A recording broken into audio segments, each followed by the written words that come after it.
On this episode of Leadership and Loyalty Tips for Executives, I ask you, are you sick and tired and maybe even angry about the quality of leadership that you're dealing with today? Do you wish someone would just step up and call the crazies out? Well, welcome to Leadership and Loyalty Tips for Executives, part of the Full Monty Leadership Interview Series. I'm your host, Dov Barron, founder of Full Monty Leadership. If you're a new listener, thank you for joining us. Strap yourself in, we're about to go full Monty. If you're a regular, big thank you to you for being one of the over 1.5 million downloads and making us the number one Fortune 500 podcast, consistently keeping us at the top in family business, next-gen leadership, and a whole bunch of other great categories. Thank you for sharing the show with everybody that you know. Remember, as always, we need your help in staying relevant, so get yourself over to iTunes, rate, review, and subscribe to the show. All right, let's strip it down and dive right in. Who among us hasn't sat around and had a good old bitch and moan about leadership, and more specifically about government and political leadership?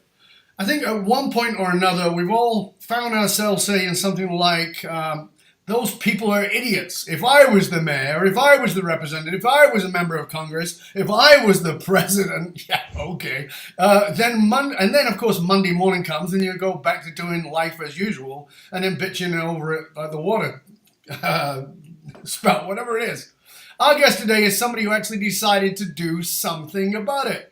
Yes, I know it's shocking that somebody got angry about the way things were going and decided to do something about it, but he did. My guest today is a highly in-demand leadership expert, a speaker, an author, and somebody who I'm actually honored to call my friend. And by the way, I don't mean that in the Hollywood sense of we're friends because we like each other's tweets, but actually real friends, somebody who I have tons and tons of respect for as a leader of leaders. He's also an outspoken individual who is committed to making a difference and as a result has jumped into this crazy game called politics. Please put your hands together and welcome a man running for the U.S. House of Representatives as a libertarian. No, I did not say as a lesbian, as a libertarian whose slogan is not one penny more. My mate, Jim Bouchard. Goes wild. You always have the best introductions. That's a great build-up. Good to have you here, mate. Oh, thanks so much. It's well. First of all, let's just talk about this because you and I have been friends for several years now, probably about 5 years, right? And we have had some political conversations. We've even had some political shows that we did together. But now we're at this different place, which is you've actually sidestepped your career as a speaker and as a speaker leader to get focused on something that is completely insane because it seems to be I'm not saying it's true about you, but it seems to be a rather impotent process called politics. Or if you don't believe me, just look at the House and see what happens, right? So you've got involved in this. Let's start off by going right to that. Why would you decide to jump in? You know, because you've made lots of comments, you've done lots of, and by the way, if you're watching this, reading this, listening to this, go and just search Jim and you'll see he's done lots of political commentary and it's thoughtful, insightful, whether you are on his side or not, it makes you think. So why did you decide to take that next level and instead of just inspiring people to think about things, to actually jump into the game? You know, I've been thinking about it for years, actually, and I know we probably touched on that from time to time. And you get tired of sitting on the bench after a while, right? And especially that, you know, I've committed myself to teaching leadership. I felt it was time. I felt it was time to give it a shot, give it my best shot. But I wasn't a very good fit for the two major parties. I'd been involved with the GOP for some time, worked with 2 gubernatorial campaigns here in Maine, and also served as a government liaison chair for our Mid-Coast Regional Chamber here in Maine. So I got a little bit of an insider's look at politics. Enough to swear it off, actually. Put you right off that one. Right, I had turned it down for quite a while. Then as part of the decision-making process, I thought maybe if I'm going to do it, I'll take a run as an independent. But for a number of years now, I've grown closer and closer to libertarian philosophy. So as part of the decision-making process, I talked to folks at the National Party in Washington, and the state convention was coming up a few weeks ago. And so I said, well, I'll go there, I'll meet those folks, and I'll make my decision after that. And long story short, in the middle of the convention, they nominated me to run for the 1st District congressional seat. So there I was, and I was very honored by that. Who is they? The Libertarian Party of Maine. Yeah. So that's what I don't understand. Why would they nominate you to run for the Libertarian Party of Maine when previously you had been associated with GOP? That's a common tale. Yeah, that's a common tale. Actually, you know, there's a lot of libertarians in Republican cloaks, right? Yeah. But you know, well, the process was, in fact, that morning I officially registered as into the Libertarian Party as a member of the Libertarian Party. So the process to register to vote as a libertarian is a little bit different. We're facing that challenge here in Maine. We're not an officially recognized party in the state, so we're fighting that right now. And the downside of that, it keeps us off the ballot and whatnot. So, yeah. But no, I got up. They called for people who were going to volunteer to run for different positions, and because I was thinking if I was going to do it, it was going to be Congress. So stood up. They gave us a couple of minutes to say our piece. I told them that, like many of the people in the room, I didn't so much choose to be a libertarian as I discovered I was one, right? And it's like finding out you're a lesbian then, just like I said at the beginning. Yeah, well, and you are one of those too, right? I've been accused of that as well, yeah. So there it was, and like I said, I was very honored by the whole process. It's been a while since I've been in a room with that many really intelligent, highly informed people that were very passionate and sincere about the process. But there it is. So I think within a week of announcing, some folks, friends of mine in the media, came out and challenged my mental capacities, and that's where the crazy tag started, right? Right. And sure, yeah, crazy. Am I crazy enough to get into it? It's a crazy game. I mean, there's no doubt about it. But if sanity is defined by what's been going on the last few years, well, then I'm glad to have the label. Yeah. And angry, like you said, yeah, I got angry enough, especially with recent developments over the last year or two. You know, a lot of the stuff that you and I have talked about. And you're right; it doesn't matter. I mean, somebody can agree with me, disagree with me. That's not the point. One of the things that attracted me to the Libertarian Party is we're not fighting for control. The major parties are fighting for control tooth and nail. We're fighting to give control back to where it belongs, which is with the people. You know, so. With that in mind, of course, we're going to give it our best effort. We do have a chance to win this seat. It's a tough one. It's a long shot. It's a tough battle. Mm-hmm. But there is a strategy that can get us there if things fall into the right place. Mostly people that are enthusiastic really getting involved, right? Yes. And that's something we can talk about. But yeah, I mean. So let's just talk about the Libertarian Party first of all, because I think there's probably a good percentage of people in the U.S. I mean, and when I say good, I mean large percentage of people who've never even heard of them. I mean, they don't recognize Rand Paul or any of those things that, you know, they don't even, if you bring those names up, they don't even associate those names with that. They don't actually, I mean, this is, you know, you said you can't even get on the ballot. So it seems kind of futile. Was it I think it was the last election that somebody actually wrote to me and asked me to have Gary Johnson on my show. Mm-hmm. And I didn't know who he was. Now, I was already aware of libertarians, but I didn't know who he was. And he had, what's his name? Was running as his running mate, who's now a big GOP commentator. Come to me in a minute. It's been on my show as well. You know, I didn't know who was running for them. And it was kind of like a bit of a joke, really. Now it seems like NBC, CNN are suddenly paying attention to the Libertarian Party. Do you think that that's just because of the two primary candidates right now? No, but there is a perfect storm going on, and it's happening here locally as well. That's why we see an opportunity to win this seat.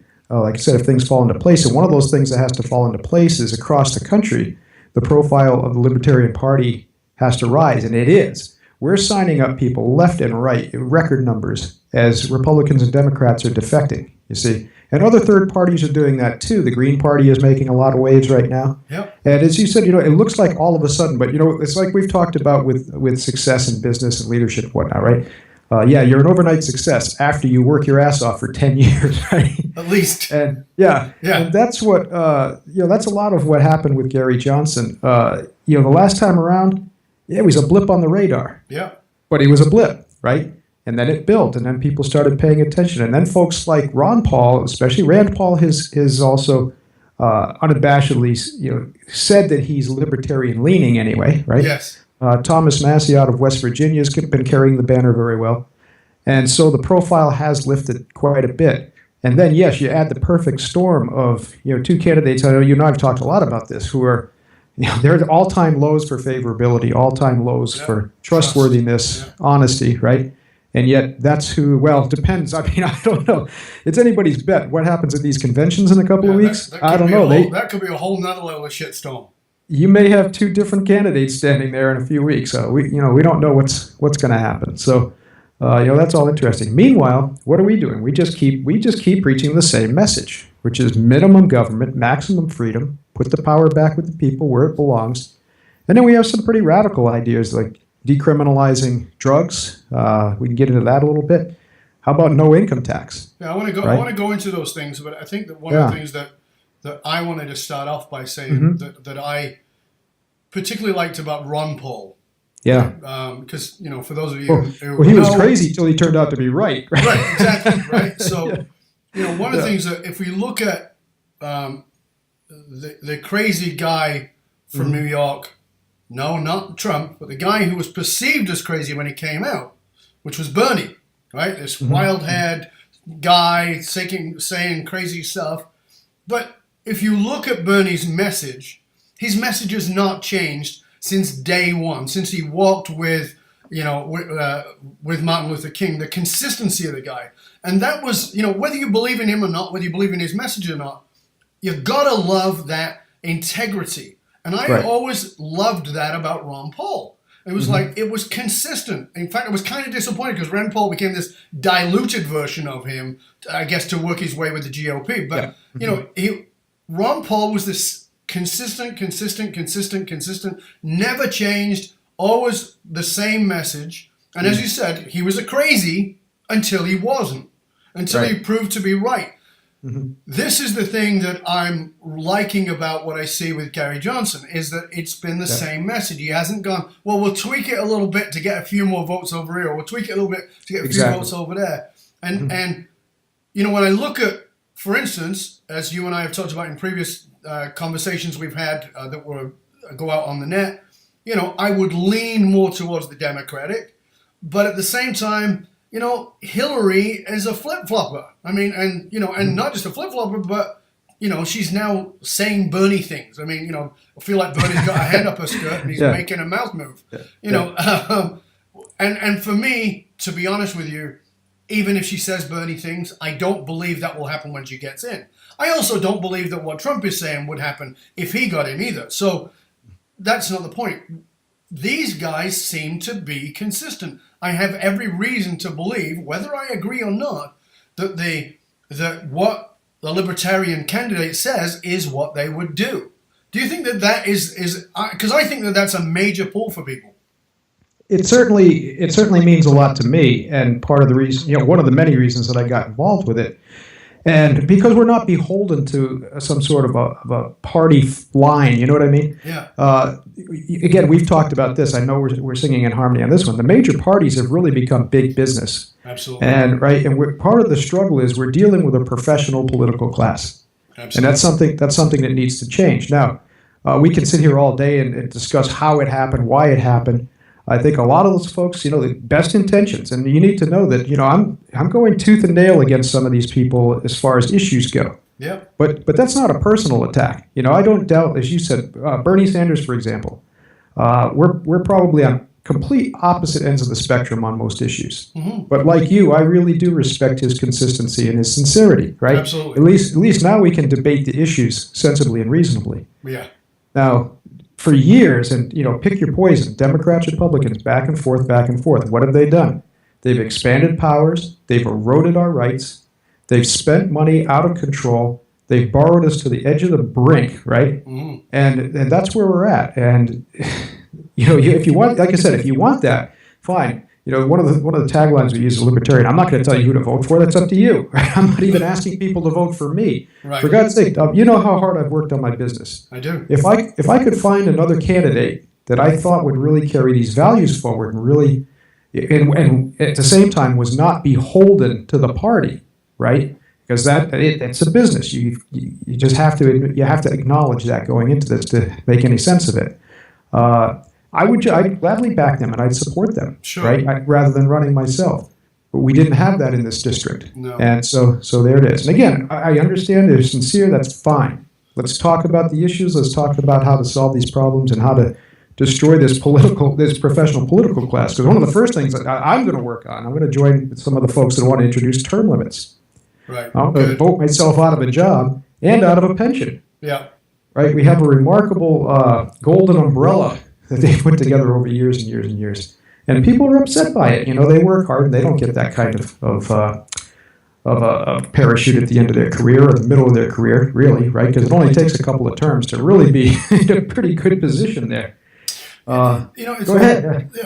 I definitely think it's a great idea to limit terms, and I think that anybody who's got any brains who is not in that role agrees with that. Yeah. Because the golden parachute is disgusting, and it's a big leak. And it's interesting because you talked about that. The first thing I thought about was the EU, because the Eurocrats, which are not voted in, the political people inside of the EU were not voted in, stay for years, get to do whatever they want to do, get tons of money, and that's part of what got the British public to say no. Now, I think there's again two very strong sides to this. At a economics level, at a level of understanding that we are in a time of collaboration, I will say honestly, I was in favor of staying in, but I totally get why people would want out. Right. But again, even with that argument, looking at it, it was like, here's the fear on this side and here's the fear on this side. And I see that with the political parties now. Here's the fear of, let's be afraid of them and let's be afraid of them. And it's interesting, when I listen to libertarians speak, I don't get that. I don't get the fear of. But there is some very radical ideas inside of the Libertarian Party, right? So let's look at the first one. Go ahead. I used to think that. So go ahead and let's see if you can challenge me on that one. What's the most radical one? Yeah. Well, no, there's not necessarily radical to me, but certainly radical to a lot of people. And the first is, Ron Paul talked about it. I'm definitely in favor of it. Killing the Fed. Because the Federal Reserve is about as federal as Federal Express. It's got nothing to do with the government. It's a private enterprise that just is a scourge on the economy, a scourge on the nation, and has been so for close to 100 years. It's a mess, and it's never been anything but a mess, and it's corrupt. That's it. Tell us how libertarians profess to remove the Fed, which is seen as, it's seen as being American. It's not, but it's seen as being American. A good marketing job, again, by both parties over the decades since that was started. And I couldn't have said it any better than you did. So, right, there's no sense tilling the same soil again. You hit the nail right on the head. The problem is that the average American, and from my friends in Canada, but I don't think it's terribly different in Canada either, probably universal in North America and in Europe as well. Absolutely. Hey, people are busy, right? They've got their own lives to deal with. And to try to understand the complexity, and it's intentionally complex. Something like the Fed is intentionally complex, right? Yeah. And that it automatically puts us on the outside. This has been an exciting trip so far. You know how much I like to do research anyway, but I'm doing 5 or 6 hours a day research, just trying to understand some of these processes myself. And I've got a couple of brilliant economists that are helping me to understand these issues, right? And believe me, it's tough. I wasn't trained in economics. I have a fundamental understanding of it. I'm kind of a student of Milton Friedman and Thomas Sowell and these people. So, when it's translated properly, I can understand it. And then I'm trying to translate it to the street, right? Yeah. And even then, the average person is damn near impossible to wrap their heads around the machinations that go on with the Fed. And that's one of the reasons that people don't feel the pain yet. I'm talking about how close we are to the edge of this cliff. There's two arguments. First of all, and I understand this one, I felt the same way. that we've been hearing this for our entire lives, right? The disaster's right around the corner. It hasn't happened yet. What we need to do, first of all, we need to look at the last 3 years. The last 3 years, particularly on the borrowing side, spending has continued to grow.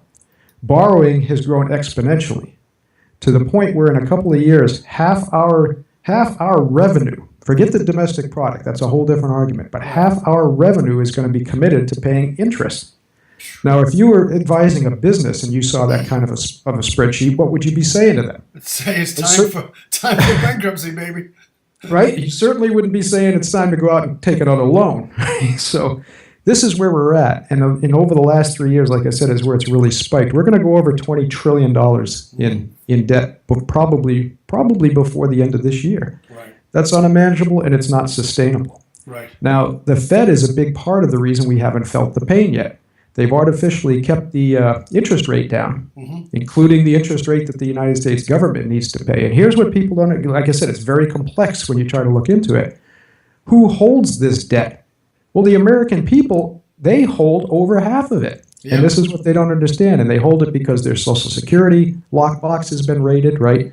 Their Medicare lockbox has been raided. So, and I'm not talking about, there's a lot of arguable entitlements. I don't like the fact that we use the word entitlement for really government charities, right? Entitlement means you paid into your Social Security, you paid into your Medicare, you are entitled to the benefits you're promised. And they're not going to be there. I mean, we've rated that. So that's the cliff that we're standing on. And yet we're still letting these guys run around like teenagers at the mall with their mom's credit card. Now, I'm also not talking about cuts at this point. That gets sensitive. People want to defend certain programs and whatnot. Yeah. We don't even need to go there. There's plenty of money. Money's not the issue.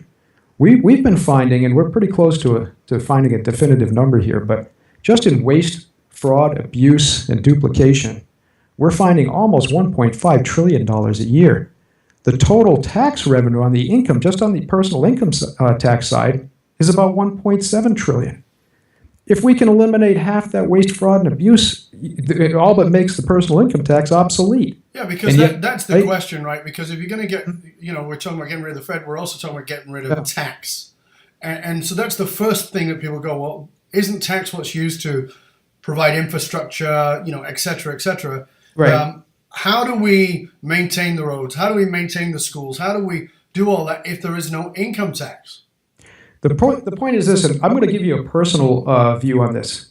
I've come to the conclusion for myself over the last couple of years that taxing production, not only is it impractical, because it sets us up in an adversarial role right away. It sets us up in having to defend the fruit of our own labor. John, I think you and I are both kind of John Locke people, where we own our lives, right? And nobody else has the right to take them. Now, everything that our country was founded on was based on voluntary participation. Right.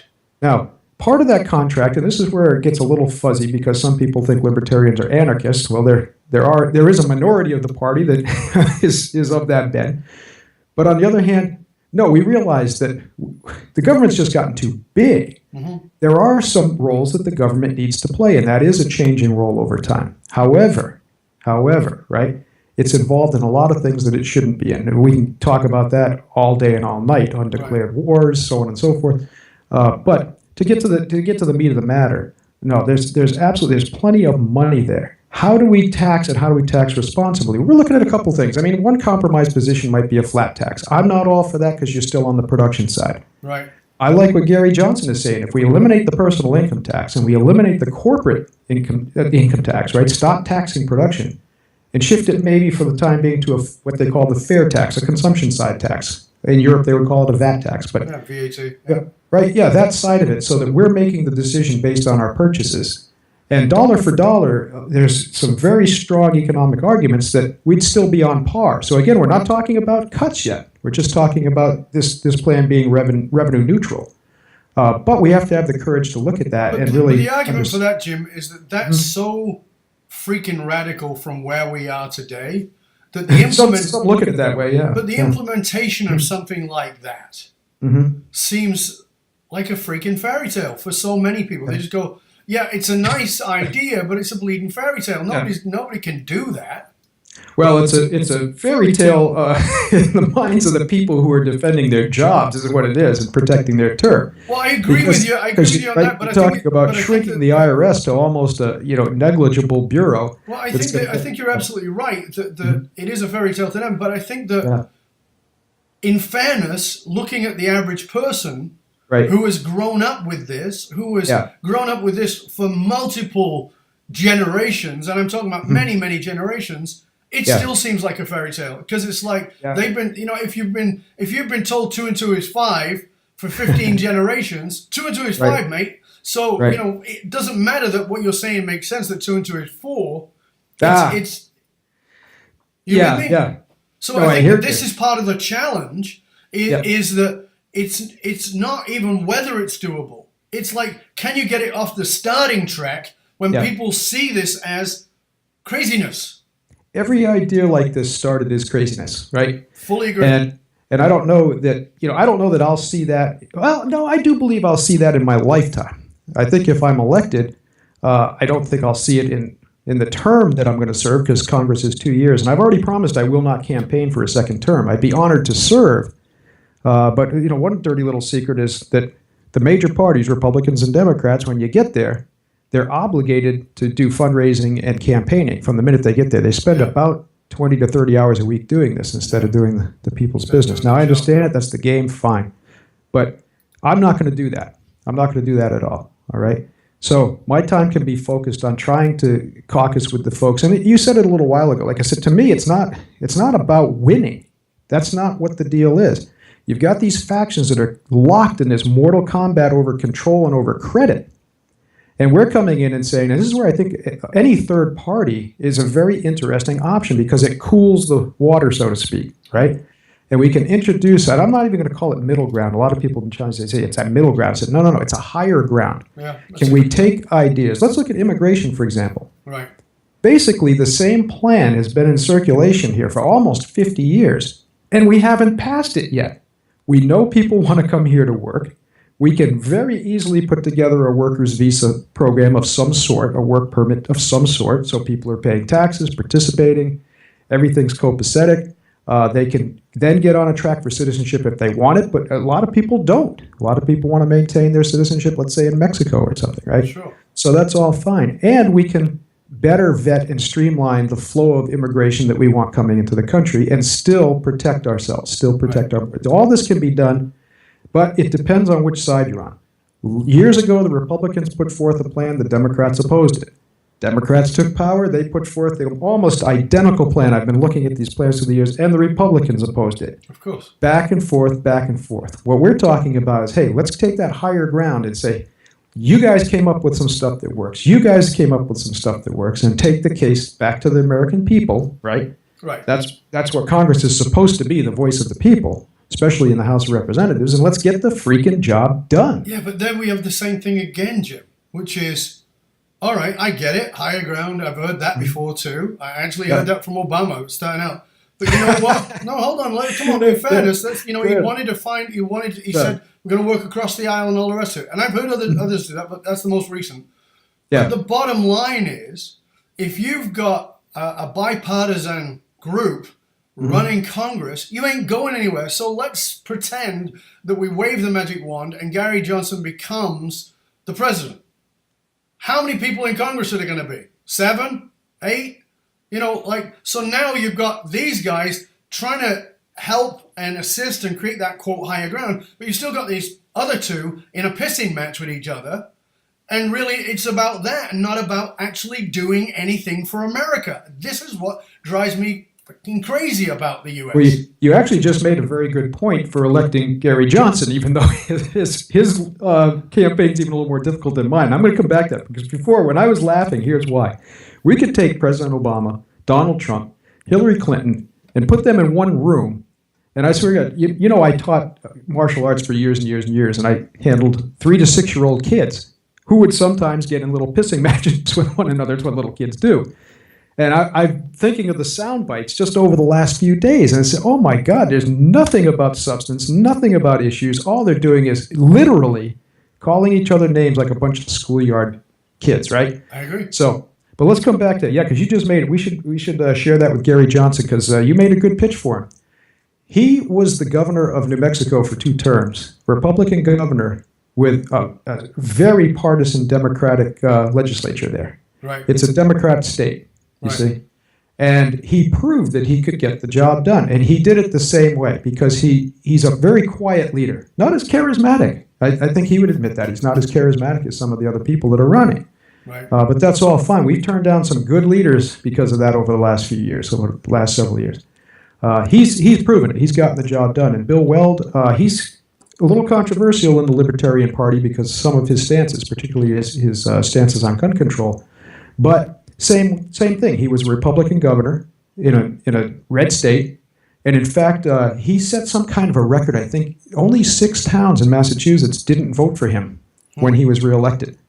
And nobody's ever come close to that ever since. So these guys know how to do that. They know how to sit down with people, have a reasonable discussion, know that they're not always going to get their way. And that's really the bottom line of it, too. If you send a libertarian to the White House or you send a libertarian to Congress, here's what we're going to promise above anything else. We're going to honor the Constitution, right? That we're going to do our jobs and we're going to recognize and respect the limitations that were put on our government by the framers. Now, there's flexibility there. Sure, I know people talk about living document, but they made it very difficult to make big giant changes, right? Right. Because they knew that affected everyone. It should be difficult to make those big changes. And on the fundamental rights, we stand firm. That's where we're intractable about that. Your fundamental rights, your natural rights that you shouldn't have to be begging the government for, that's off the table. And so, of course, give us a couple of natural rights. First of all, your right to liberty. We're having this big controversy right now over the Second Amendment stuff because of that shooting in Orlando, right? Well, that isn't the only one, but that's the one that really ignited it over the last few weeks. Now we're talking about expanding gun restrictions again. Mm-hmm. We're not talking about the heart of the matter. We're not talking about the threat. And, you and I know there are different threats as well. Some of these threats have to do with psychotic people getting weapons. Some of them have to do with a very deliberate program by ISIS to recruit by remote control people that are disaffected. Some of them are almost unavoidable. Now, it was, Orlando was unbelievably tragic. We don't want to see something like that. But then I hear people in Chicago saying, hey, look over here. That's a weekend here. Yeah. Right? Every single weekend because of the criminal enterprise we've enabled through the drug trade, through the illegal drug trade. But anyway, there are a lot of complex issues there. Well, now, I want to go into that Second Amendment piece, and I think this is an important thing because 90% of the U.S. in the polls say they want to change the gun laws. 90% of the people, and you've got complete freaking stalemate in Congress. Yeah, I'd have to dig around to find. There's a great book I want to plug. You should have these guys on your show. I think you'd love talking to them. Eric Fogg and Nathaniel Green wrote a book called Wedged. Okay. And they talk about a lot of these issues that and how cleverly the different parties market these questions, right, to try to elicit the responses they want. Yeah, 90% of people want something done. Of course they do. We all do when something like this happens. And if the question's framed, do we want less gun violence? Yeah. When we get down to the question, do you want to disarm America? Then it changes a bit. Most people don't want that. But none of us want to have mass murderers running around. We don't want weapons in the hands of terrorists or psychopaths. But there's a very difficult balance that we have to strike. But let's get past the Second Amendment for just a second. Go on. Because that's the argument right now. The bills that have been put forward really are tagging people to that terror watch list and the no-fly list. Well, that's bullshit. Both of which are absolutely flawed. If somebody needs to be watched, that's a different level, right? Entirely. Now, there are people, in fact, 60 Minutes did a great piece. They interviewed 12 men named Robert Johnson who can't get on an airplane. Non-fly list. Right? 2 of them are active duty military personnel. And now the compromise position is these guys also can't purchase weapons if that list. They're arguing over which list to use to deprive us. Now, here's the problem. Sure, should we have a list maybe where that identifies people that shouldn't be on a plane? I think we'll find agreement there.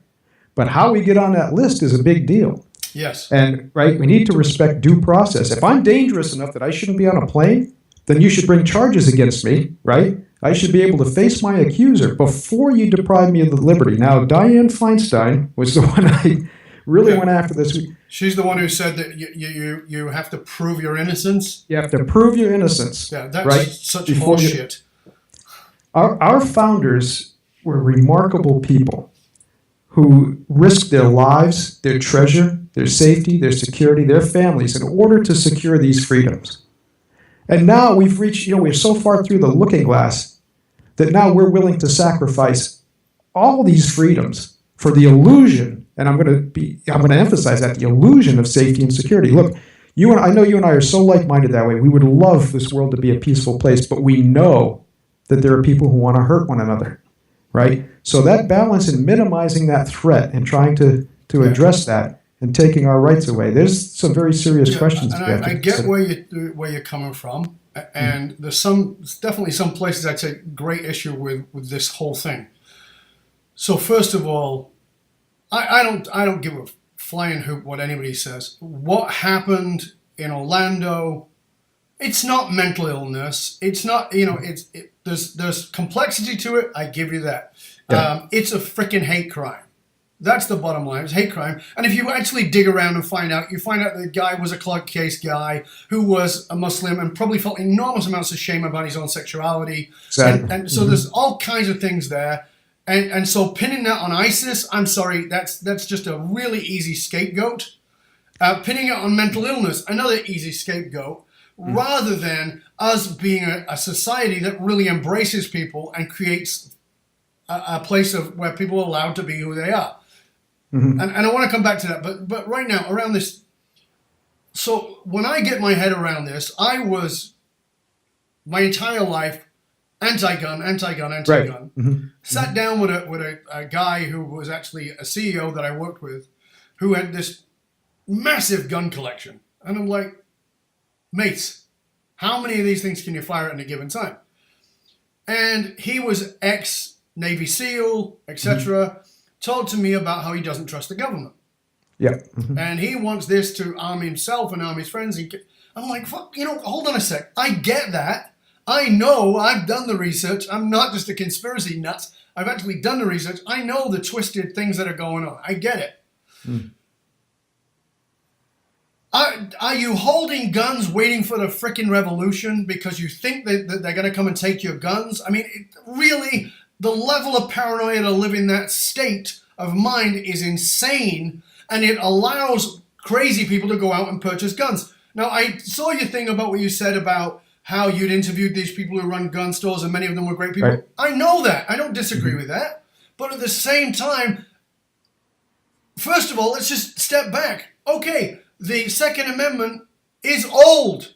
And by that, what I mean is, it's because they came away from England who were taking away all their freedoms. And I get what they were standing for, but it didn't really take into consideration the drug laws. Back in those days, those guys grew hemp, so didn't drink ridiculous amounts of rum, right? Right, yeah. They didn't do all, and so it didn't take into consideration that this is a vastly changed world, and so there's it's like this freaking rigidity around the Second Amendment for me is like so insane. I get that you want to keep your guns, okay? I get that you don't trust the government. I'm okay with that. I'm okay that you even want to have a gun.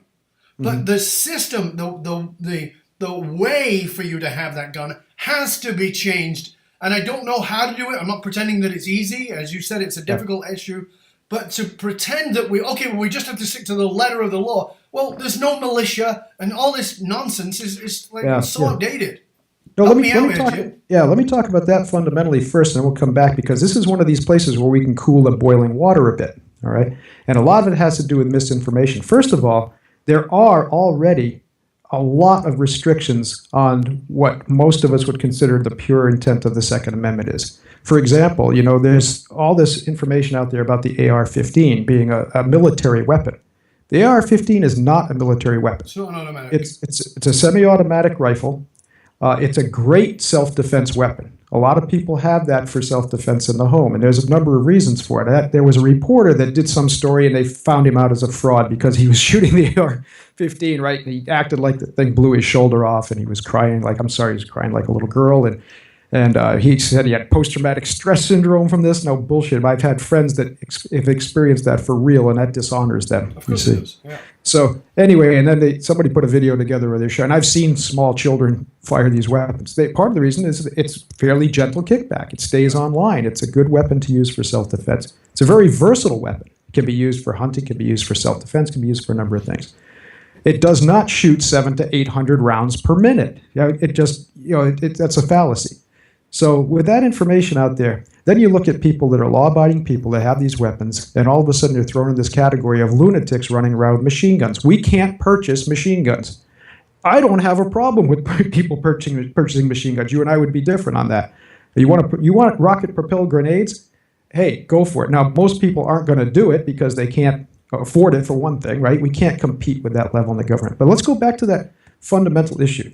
The Second Amendment, and I've done a lot of research on this, and I had to really keep my mind open through this process because I struggled with the context, historic context of those words, militia and whatnot, how that clause was written. Mm-hmm. And what I've come to understand this, I'm going to give you the short version. I'll send you some information on this. The word militia defined all of us. What it was in that time was every able-bodied man. Today we would say every able-bodied person. Mm-hmm. They assumed that they would be armed. It was a responsibility, you see. It was just taken for granted. One great mistake, one loophole they left was not specifying self-defense because that was an assumption. It was the way the culture was at the time. So at any rate, and again, that would be defined more as our natural right. You have the right to defend yourself however you see fit, provided you don't do harm to someone else. Now, when we get back to regulated, because that's where really the arguments start. The definition of regulated at that time in that context did not mean the sense of a government imposing restrictions.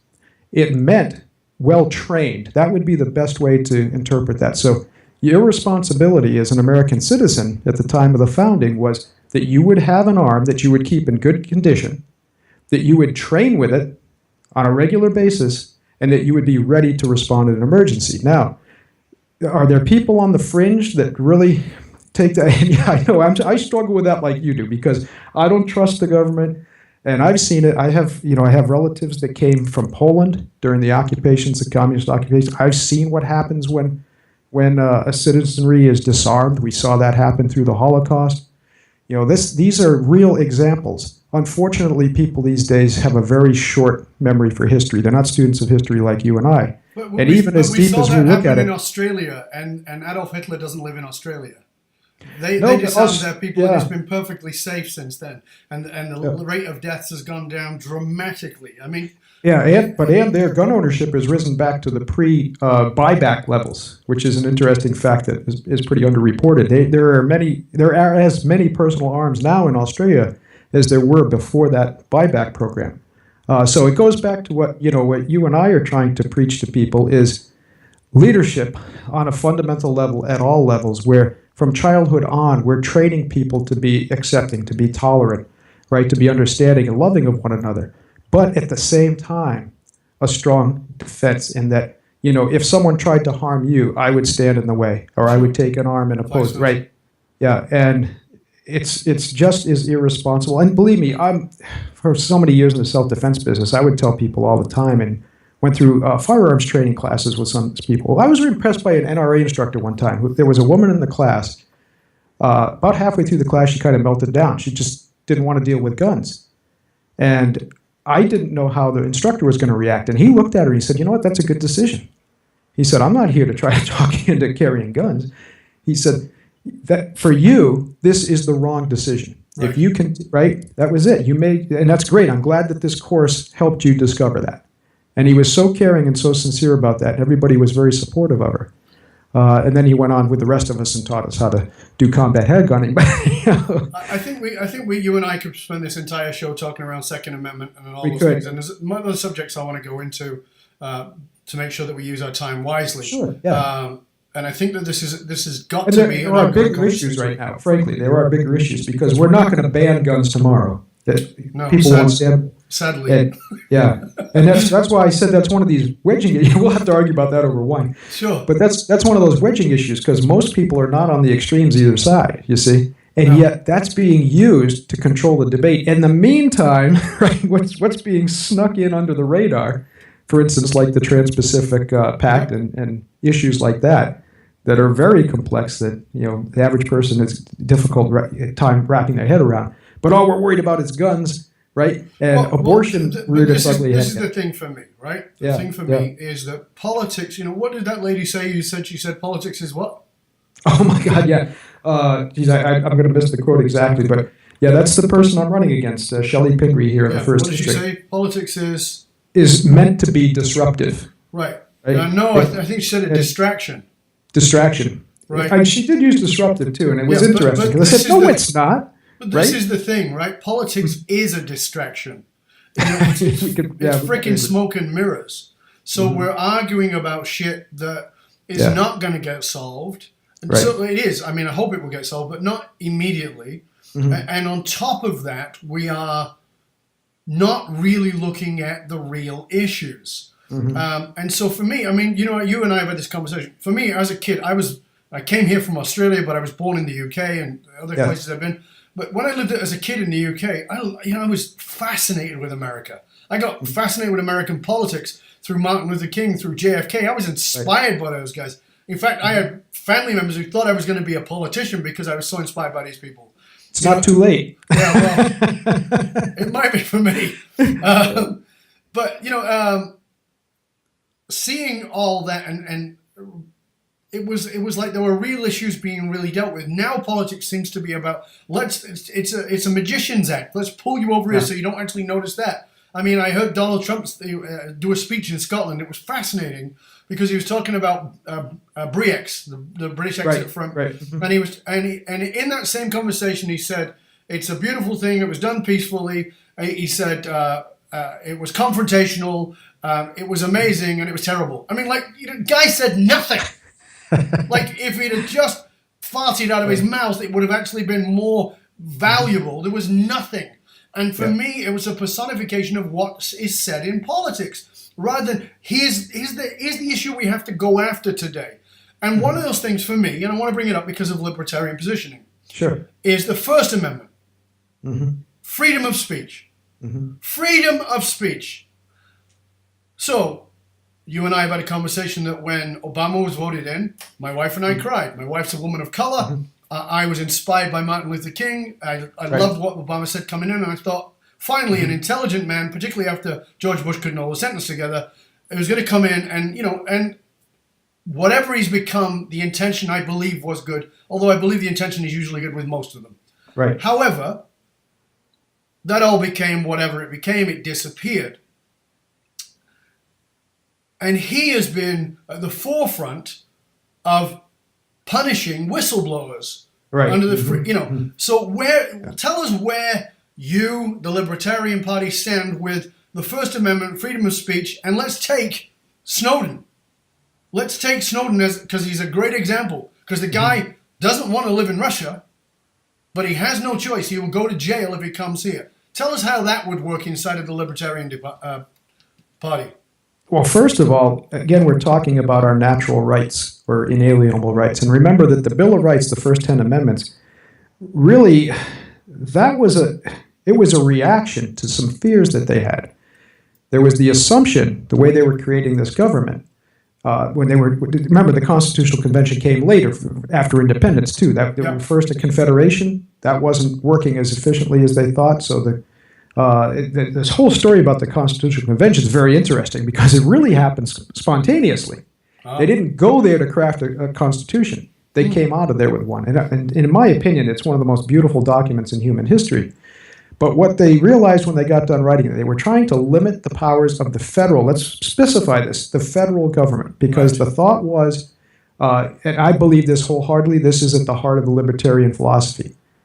The best government is the government closest to you, because you can walk into your city hall. You can participate even up to a state level. You can participate on a lot better level than you can in the federal, right? Especially across a continent, right? And they understood that. That's the thing. These principles that these guys talked about, sure, they didn't know we were going to have airplanes, right? But to them, that's no different than them getting on a stagecoach and going from state to state. You see, the the foundation of it was the freedom. How technology influences that, that's a whole different thing. Mm-hmm.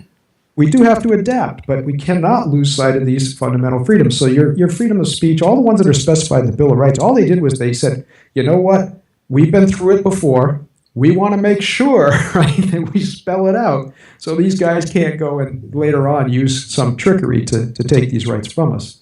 Had a very interesting conversation with a gentleman the other day who asked me, and it completely out of the blue, I don't think I handled it very well, but he gave me a gift because now I'll know how to handle it the next time. He said, what do you think about these guys parading these ISIS flags down the middle of the street? I think he was talking about Dearborn, Michigan. Right. And at the same time, we're standing in front of this wall of AR-15s that he's selling, right? And the best response I could come up with for him at the time was I said, that's their right. They haven't, if they do something threatening, overtly threatening, that's a different proposition. Sure. Free speech, right? That's not protected speech. If I threaten you, that is not protected speech. And remember also that the First Amendment is restricting the government, right, from infringing on your freedom of speech. The famous argument is yelling fire in a crowded theater. Well, a theater is a private space. If someone comes in your home, you have the right to expect a certain level of decorum. And if someone doesn't respect that, you can ask them to leave your home. That's your domain. It's to restrict the government, right? But having said that, I said, no, I can't defend your right, because this wall of AR-15s is very offensive to some people, right? He and I were on the same page, right? It's not offensive to me, but it is offensive. It might have been very offensive to you. But how can I defend his right to display those and advertise those, a legal product, and at the same time go after these guys for carrying an ISIS flag? I don't like it. I don't like it when the Ku Klux Klan... Freedom of speech isn't about freedom to say what the things I like. Benjamin Franklin said it the best. Right? It has to be uncomfortable sometimes. Otherwise, you don't have the dialogue. Well, that's why when Noam Chomsky defended a Nazi, Chomsky being a Jew, defended a Nazi's right to neo-Nazi's right to speak what he believed to be the truth. That was an awakening for so many people, because this isn't about defending your right to say the things I like, but coming at it from this point of view of quote whistleblowers, like I said, Snowden, etc. And a bunch of others, right? But let's just take him right now because, and Manning, who's gone to jail, gone to prison. So where would the Libertarian Party stand on those people? We defend their right to express themselves. Now, there are other, particularly with Snowden, there may be some other legal lines that he crossed, but that should be addressed on a case-by-case situation. And even then, right, is it right to break the law if the law isn't moral? And that's an age-old question, right? We seek, I guess we could seek the guidance of Gandhi and Martin Luther King to answer some of those questions. Exactly. Martin Luther King certainly broke the law sometimes. He also accepted the consequences. Yes. And I've got to say that, Snowden did as well. I mean, he's living in exile, like you said. Yeah. Now, was that important for him to do that? I believe, yes, it was. Should we protect that? Yeah, because there's a certain point where we need to go through the process. I wish he was here to go through the process, but if I were him, I probably wouldn't trust the process. No, right? Exactly. Go through the process is one thing. Trust the process is a whole other. But ask yourself why that situation even existed. Why do we have this level of secrecy? Now, we could have the discussion where and of course, his is an iconic example because what he did was he blew the whistle that the American government was spying on its own people. Right. In a nutshell, that's what's going on. We never had that discussion, did we? I mean, now we might agree as a society that that's a prudent thing to do. But we need to have that discussion just as if it's the same issue, the same libertarian point of view when we're talking about these wars. It may be necessary sometimes to go to war, but there's a process for that. Right. The American people are supposed to speak through Congress declaring war, not by a president being extended by a Congress who's laying down and taking it up the you-know-where, to keep extending those individual powers, those really powers of a monarch, right, unchecked, to keep on going and fighting for whatever reason they see fit. No, we need to have the discussion. If we're going to spy on ourselves, then let's decide that together. When the secret has to be a secret, we're in big trouble. And again, that's what our founders anticipated. Now, I'm not as radical as a lot of folks. Again, can't get away from the Second Amendment thing, right?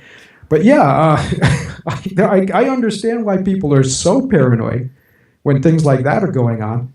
That maybe they want to have some semi-automatic weapons on cue because, let's face it, we can have, and I've got some serious friends that are heavily armed, right? Sure. Right? But we're still going to be fighting. The equivalent. Someone said it's great the other day. They said the AR-15 is like the modern version of a musket, and if we had to go to war against our own government today, it would be the same thing. We'd be standing with muskets against a much heavier armed, much more fearsome force, right? Let's hope it never goes there. Most of us really hope it agree. doesn't. Yeah, and it doesn't need to, but for God's sake, it's going to unless we get people off the bench and participate and have a reasonable discussion. Like you said, we're not in agreement on some of these issues, No. but we're having the discussion. If we did it long enough, if both of us were sitting in Congress, We'd find a common ground. we're going to find something we can work on, right? Something we can move forward. Yeah. There's a whole bunch of other subjects that I'd love to get into. We're not going to be able to. We're coming to the end of the show, but like for instance, let's do a lightning round. yeah, lightning round. Okay, legalization of drugs. Absolutely. The criminalization of drugs has crippled 2 or 3 entire generations. It's the cause of violence in the inner city. Yeah. And those people, frankly, if they have nothing else, that's what they're going to turn to. And drug dealers can't take each other to small claims court, so they're shooting it out. And just so for anybody watching this who think that that's full of shit, here's what you need to know. Go look up LEAP. LEAP, okay, Law Enforcement Against Prohibition. Back in 2013, I interviewed a retired LAPD deputy chief, Stephen Downing, who is a high-level person inside of LEAP, who talks about the truth about the war on drugs and the need to decriminalize drugs. And there are thousands upon thousands of members of law enforcement who are against the prohibition, really want to legalize it. Gary Johnson wants to do that. I think that's a terrific thing. Or at least decriminalize. You're right. Law enforcement is leading the way. Yeah, law enforcement is leading the way. And we have 14 years of proof of performance from Portugal now. And it's remarkable. And that's, that if you are still got to pull up your ass about drugs and the need to legalize them and decriminalize them and make them societally work, just like we did with alcohol after Prohibition, like if you're going to stick up your ass with it, you're just poorly informed, and you need to get better informed. And as you just said, look at Portugal. I was a drug addict. You know that. I don't want to see people mixed up with drugs. I don't want to see their life destroyed by drugs. Portugal, it's working. Of course. Fewer people are using drugs, and we're not criminalizing people and forcing them into a life of crime and a life on the system. No, and by the way, I really liked what Johnson said. He didn't say, well, I took coke, but I didn't inhale. He didn't say that. He said, yeah, I recreationally smoked pot, but I promise not to throughout my he's not going to get high through the campaign. He might get high the first day that legalize it, right? Sure, and good for him. All right, we got to come to an end. Please, Jim, tell everybody where they can find out more about you, what it is that you're doing with this run, and how to find out more about what it is and how they can get in touch and support you. Yeah, thanks on all these issues. And right now, actually, I wrote another book, 27,000 words in a week, though. How's that? We rounded up, and all the position statements are here. You can get that at jim4me.org, or just go to bit.ly/crazy angry libertarian, like one word, and you can get that online free right now. Hold it up.